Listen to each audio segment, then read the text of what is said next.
Morning, everyone, and welcome replay viewers. And here we are on Saturday morning, July 16th, and we'll take a look at our purple martin colony, which are doing much better than I thought they would be doing this year. We have Kathleen, hello to you. Signal is coming through okay. We have several families flying already. Andrea, good morning to you. Yes, 2 houses, as you can see. Each wood house cluster has 10 compartments, and then there are the 4 plastic gourds hanging below each house cluster. So there's 14 cavities per site there, so there's a total of 28 for the birds to nest in this year.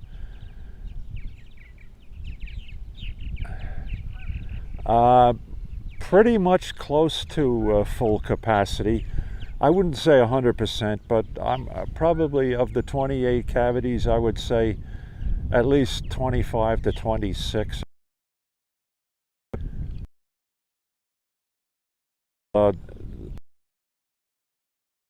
The houses and start cleaning out the nests and everything. I don't want to do any checks or any disturbing of them right now, because there are still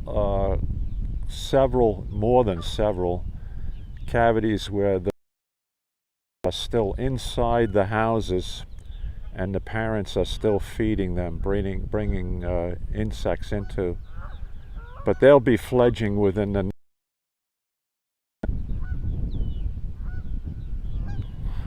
Maybe we can catch an eye of one of the parent birds bringing insects into babies in one of the gourds here, or one of the nests. As a matter of fact, if I can zoom in on this one gourd, I see a little beak gourd opening. Let me see if I can hit the zoom again here. Let's go to this.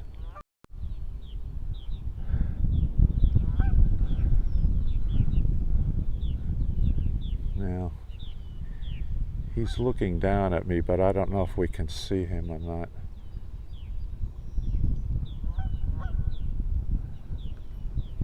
It's a little difficult to catch, but there's one or more in the gourd I'm centered the view on, and hopefully we'll get to see a parent bird come in with an insect in its beak, feed that one.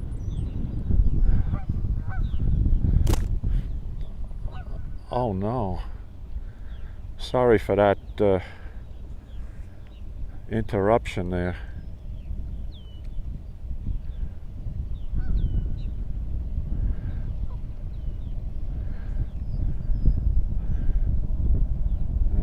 Okay, let's spin around this way. I'll go back to normal zoom. Okay, there we go. Hope I didn't lose everybody with the broadcast.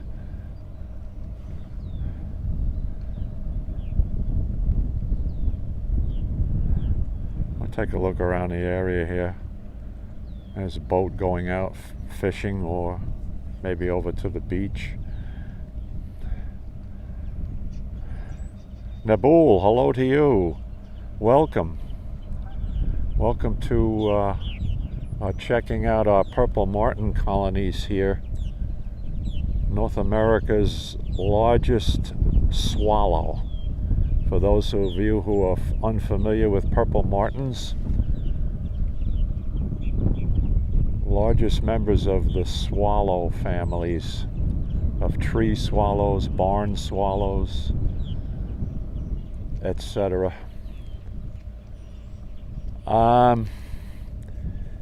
Yeah, it's pretty close to high tide, Kathleen.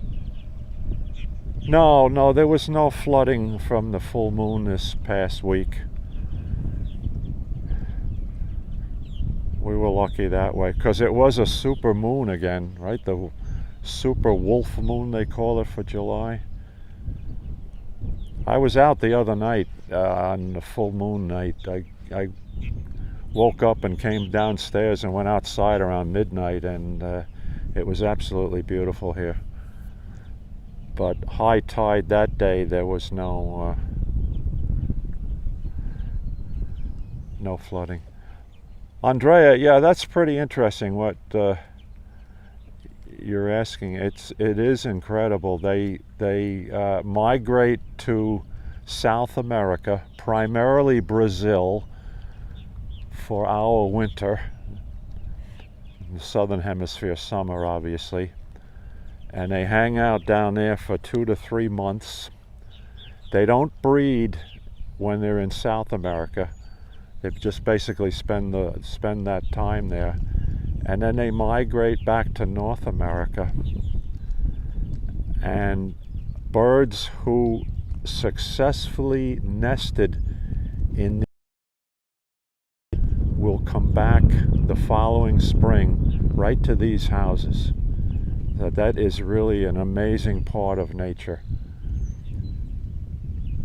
And as I may have mentioned in the past, but I'll repeat it for any new folks joining us for Purple Martins, the average lifespan of Purple Martin is probably 8 to 10 years, which is amazing in itself when you consider it makes a round trip to South America and back every year.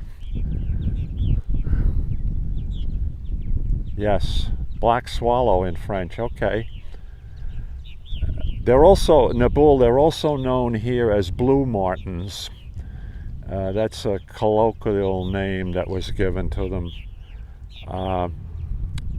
because they are really, the mature males are an iridescent dark purple color. They look black to the naked eye, but when you see the sunlight shine off the feathers, here, let me tilt up so we can see some of these guys here. You see that iridescent purple color.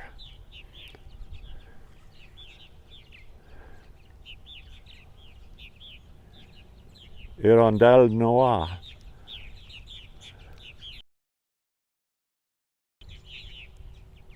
Now they're flying around now, and I hope they're going to fly through the field of view, are some of the families who have fledged. Now let me explain that. The mature male and female birds, in other words the ones that are 3 years old and older, will raise a clutch of baby birds, 5 to 6. They'll hatch 5 to 6 eggs. And it takes about 16 days for the eggs to hatch. And then after the last egg hatches, it takes another 26 to 28 days for those little baby birds to reach full bird size, where they would then come out of the nest. And the parents entice them to come out of the nests, and they start giving them flying lessons locally here. So you'll see a family group flying around the complexes here and around the neighborhood for about 7 to 10 days, sometimes as much as 2 weeks. But basically the baby birds are learning how to be Purple Martins. And this is getting them ready for their migration back to South America. And then it's just like clockwork, or like magic. All of a sudden they start disappearing, and they start heading in small groups heading south, start to fly south along the east coast of the United States. And here, let's look at this one bringing, see, she's got a dragonfly. Let me zoom right, look right there. So he's feeding baby in the cavity. Now he flew off. Maybe I'm a little too close. That was a male parent, and it had a dragonfly in its beak, trying to feed one of the little guys inside that gourd. Here he comes again. I'll try to center that right on that one gourd. There you go, and he flew off. So they're still feeding, and here comes the female with something to give to the little ones inside there. Okay, we lost our train of thought there, but anyway, after about 7 to 10 days, or up to 14 days, these birds will then start migrating back to South America. And it takes them about 2 months to make the trip. So they'll fly a couple hundred miles a day, depending upon the weather conditions. They feed along the way. And then they'll be back in South America in our autumn.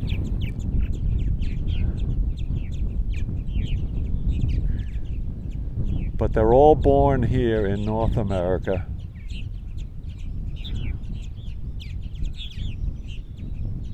Anyway, the flocks that start migrating, they get bigger and bigger as more and more birds join the flock that's migrating, until you get like tens of thousands of birds at stopover points, say in the Carolinas or in Florida.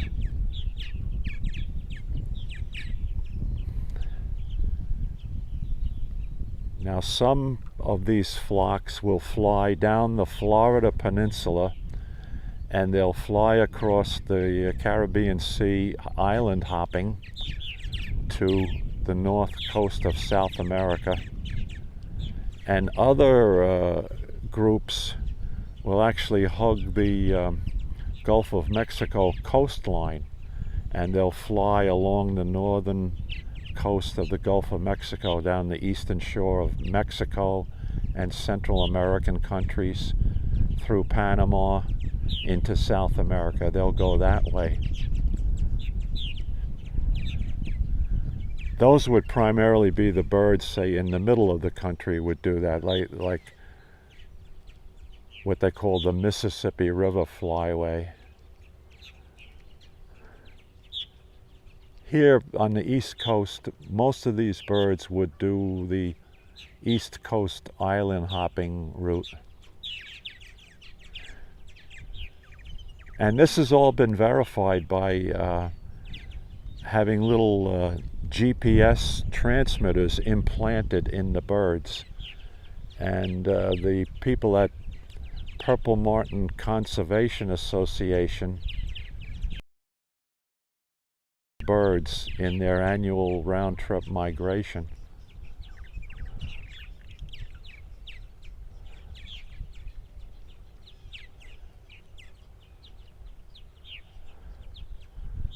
All right, let's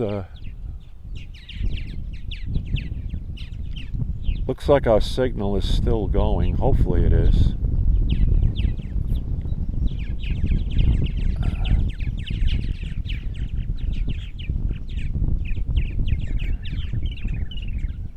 If we lost any part of this, this is being recorded on my iPhone. Separate video on the YouTube channel. Oh, Nabul, you're good. Thank you very much for that update. I appreciate that. Now you see how tame they are? I'm standing underneath the housing, 10 feet away from them, 10 to 15 feet away, and They are accustomed to my presence here. They kind of think of me as their benefactor, protector from predators and things like that. So they're not tame birds, but they're semi-domesticated. I think that's the term that's been used to describe them, because they have been dependent upon housing provided by humans here in North America for the last 400 years. And even more so when you think of the Native American Indians put up gourds to attract them back in pre-colonial days.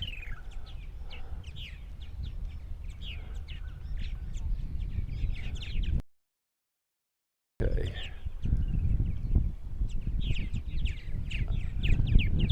Come on, family flock, fly back in. All right, we're still having a lot of feeding going on. Yeah, they'll get used to humans. You're absolutely right, Neville. That's why we have so many Virginia white-tailed deer around here in our neighborhood now, who are nice to see, except when they're eating all of your flowers and your flower beds. But we have quite a big deer herd now locally here, right? They hang out in a wooded area across the street from us.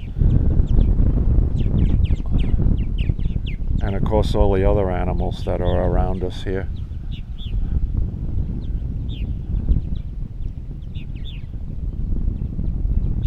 I was hoping we would see a few more flying in and out, but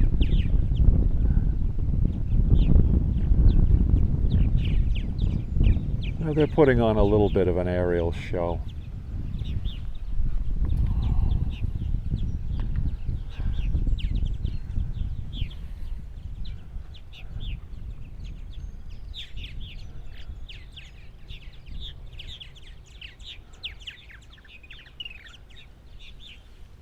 So this is very enjoyable to do this. I have been doing what they call hosting purple martins for over 40 years now. I started that long ago, trying to attract them here. And it wasn't easy. Setting up or establishing purple martin colonies is not a very overnight thing. It took a couple of years to actually start establishing colonies here. But with this type of housing that I have up now, they've been coming back to these houses for decades now.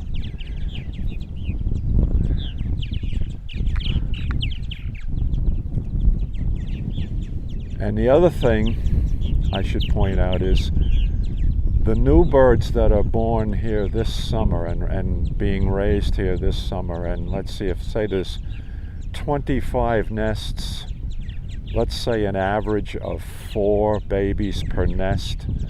So there's 100 new baby purple martins that we've turned out from these two complexes. Now, not all of them are going to survive the round trip to Brazil and back, unfortunately. But even if 60 to 70% of them survive, they will come back to this general area next spring. Born here this summer, they'll come back to this general area where they were born, and they will look for their own housing. And that is why I encourage people around here, my neighbors and friends, to put up purple martin houses, because the birds are going to come back. They're going to start looking for new housing of their own. And this is how you keep the population of the birds going in our area. And that's been very successful over the last years. I have helped other people get housing set up, gourds and houses, and they in turn have started to build purple martin colonies here of their own. Let's see if I can zoom in on one, 2 houses away from me. I helped out a neighbor down there do that.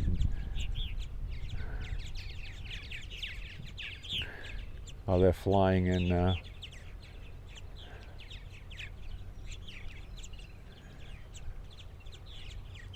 The deep purple birds, looks like a blackbird. Those are the mature males.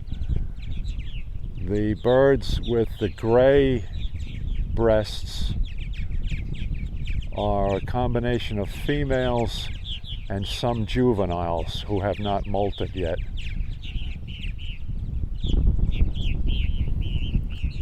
And there they go, flying off. All right, now I said I would show you another house here in the neighborhood that we were able to help get started. Now let me tilt down.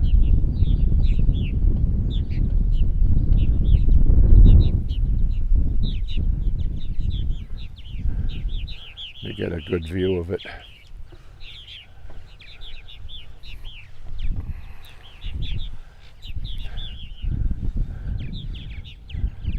Okay, I'll zoom in on this one over there.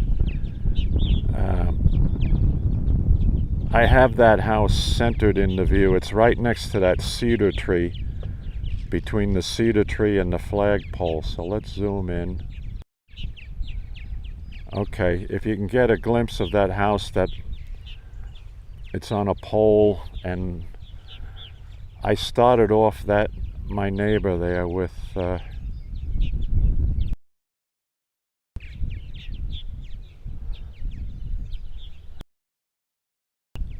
tilt the right.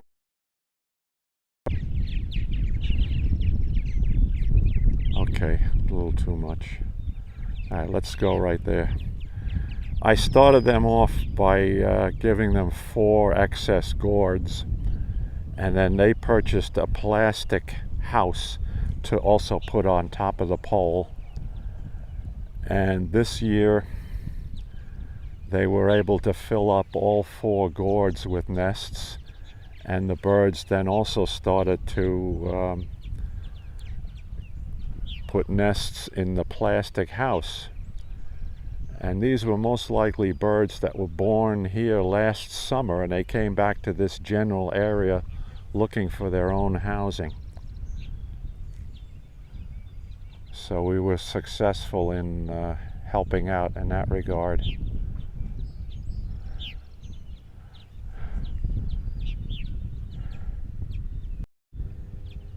And then I have a good friend, young friend, up the waterway here, about a half a mile up, and I gave him several, and he was able to establish a couple of colonies over the past few years.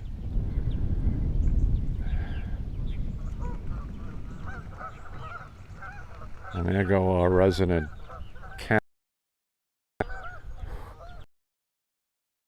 I've ever seen Canada. Trust me, folks. They've adopted the good life on Long Island here, where why should we migrate when we can spend 12 months of a year on people's lawns and golf courses and things like that.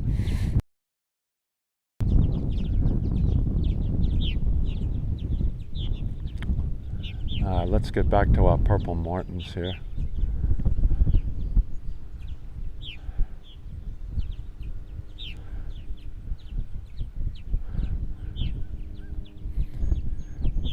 Things will start to quiet down now as we get closer to the noon time, because these birds are up.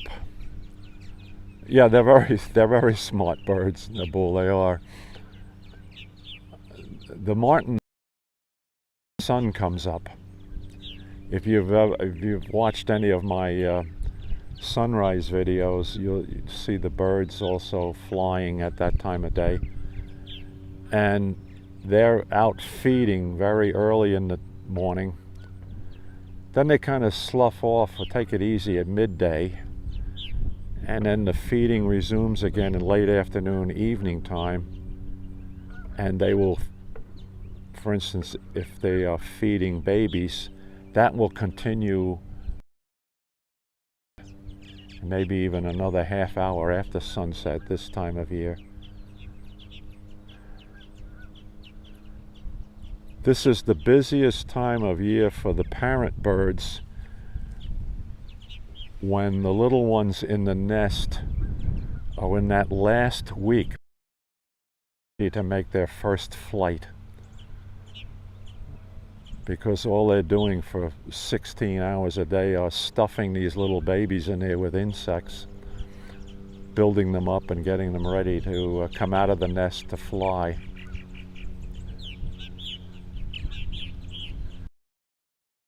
Observations, first flight for a baby purple martin is like an act of faith, a leap of faith. The parents get them out on the porches of the cavities, and they entice them to flap their wings and fly off the houses. Usually the parents will have an insect in their beak, and they'll try to draw the baby out that way to follow them to get fed. And it's really interesting to see when you see a first flight like that. This fat little baby bird starts to tumble off, go a mile a minute, and it flies, and then all of a sudden it realizes it can fly, and it flies off and it follows the parents around wherever the parents are flying. And that's how the female parent birds get their 5 to 6 youngsters to fly, one at a time. And as each little one flies, then it'll head for the nearest treetop or whatever to rest after its first flight. So it takes the parents maybe 4 to 5 hours or so to get all 5 to 6 babies out and into their first flight. And then they fly around and they round them up. And then they start flying overhead as a family unit. You'll see the male and the female parents, and you'll see the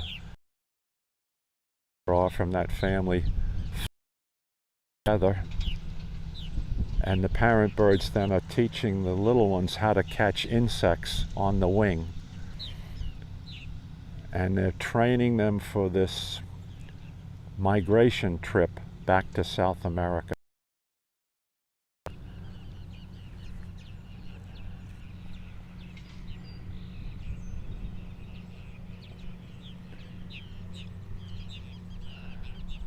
We just saw something like that.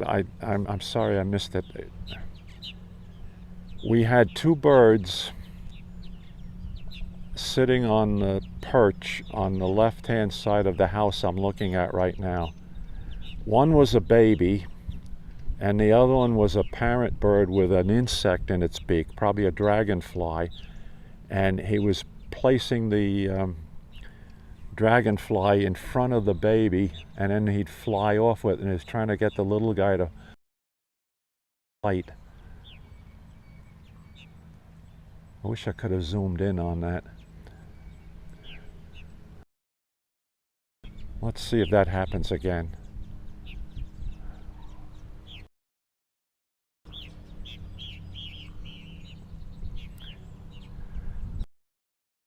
So they're in the colony breed. They're matched up. We have a certain number of what they call bachelor birds. These are usually the second year birds here. In other words, the ones that were born here last year or came back, and this was their first breeding season back from Brazil. And they may not have been successful at mating up this year, so they hang out at the colonies. They're part of the colony structure. But they play a role here also. The bachelor birds, and I mean bachelor, they're male and female second year birds. The role is to chase the little ones away from nesting cavity so that the little ones don't have these houses implanted on them. In other words, to disperse the flock, so that next year when these birds come back, they'll be looking for their own houses rather than trying to move in with their parents again. It's great how nature works.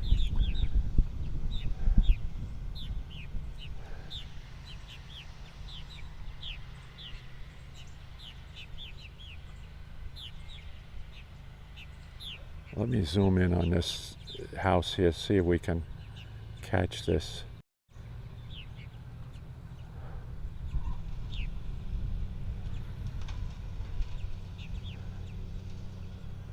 See if we can see any feeding or any where a parent bird flies in with an insect to try to get a little guy to fly off of the perch.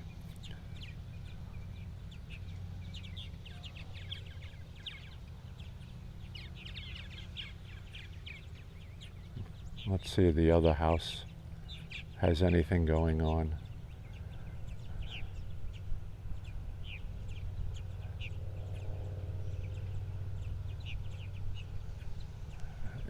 I agree with you, Nabal. It's good to take a pause once in a while and just see nature in action. Watch what nature does. There's a method to it. There's a reason for it. The time to enjoy it and, if we want, understand it. They know what they're doing.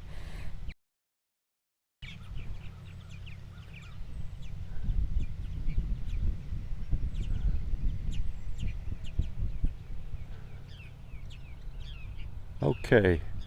All right, so that's a morning tour of our purple martin colonies here at our home.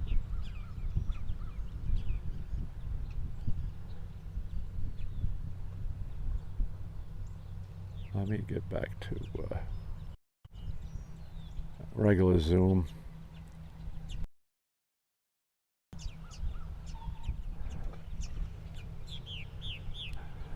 There they go. Now we'll enjoy this for a few more weeks, and then comes the sad part of the whole effort, because by August 15th, 99% of these birds will have left the area. They will have started their southern bound migration by that time. So I will have these houses down, lowered away, and put away for the winter. You know, I start cleaning them around Labor Day, taking them down, sometimes sooner than that. But it's a short season. It's basically only a 4-month season. You know, they head south, head back to South America. Again, that's, let's, in say the birds left here by, they'd be back in South America by October, early November, and then they'll spend the 3 months or so in Brazil, and then they'll start heading on their next northern migration back to North America and all the nesting sites, and that will take them about 2 to 3 months to, you know, they stop along the way, they feed, they keep themselves well fed and with the energy to make that trip, and then they will start showing up at these houses by the early to mid-April of 2023. Our birds will be coming back. So in round numbers, to August 15th, only 4 months. But they are busy as all get out here for those 4 months, especially now in July, as the babies are coming out and taking their first flights.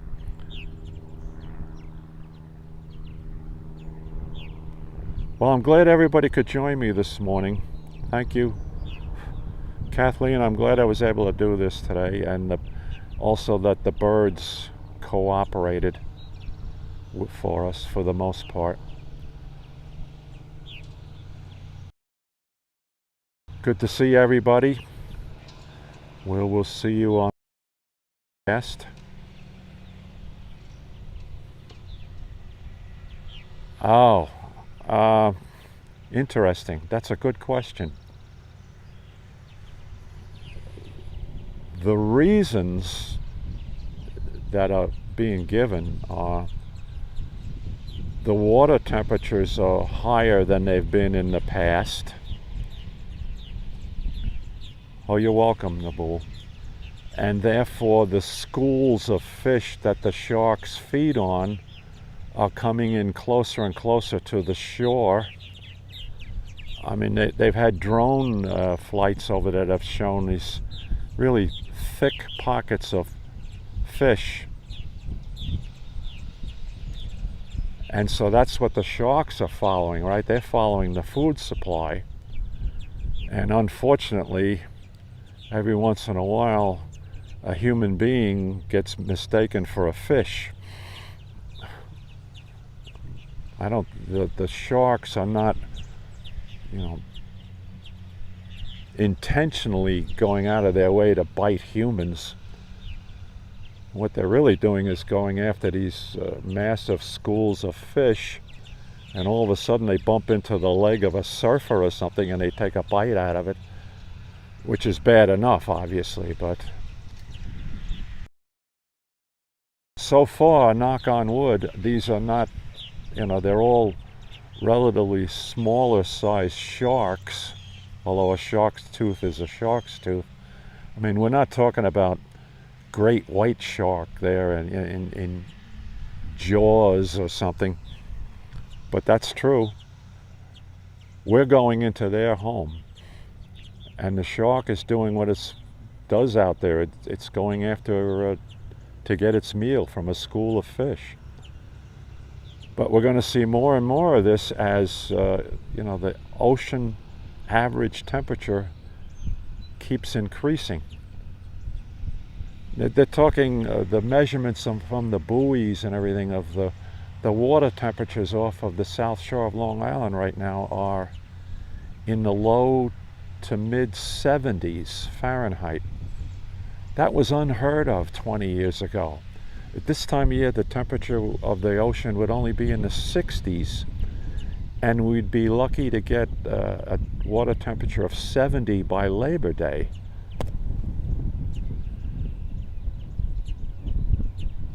No, that's true, though. A shark bite is a pretty darn nasty thing. I wouldn't want to experience it.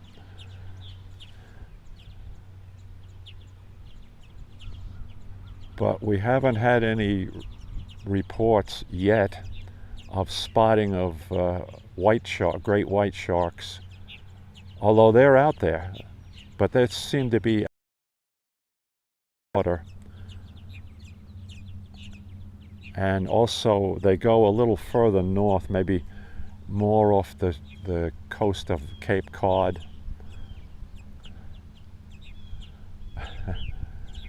Well, Kathleen, I can see what you're saying, right?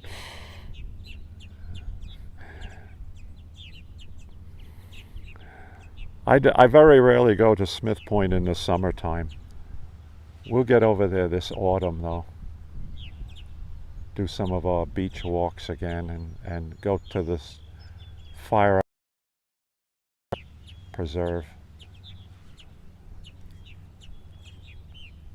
All right, thank you very much for joining this morning, and we will be back on the air hopefully tomorrow sometime. Maybe I'll do another train tomorrow from Spionk. Okay, everybody, have a good day wherever you are. Kathleen, thanks you for joining today, because I know you were really interested in this and have been asking about it for a while. Naboul, thank you for watching from France.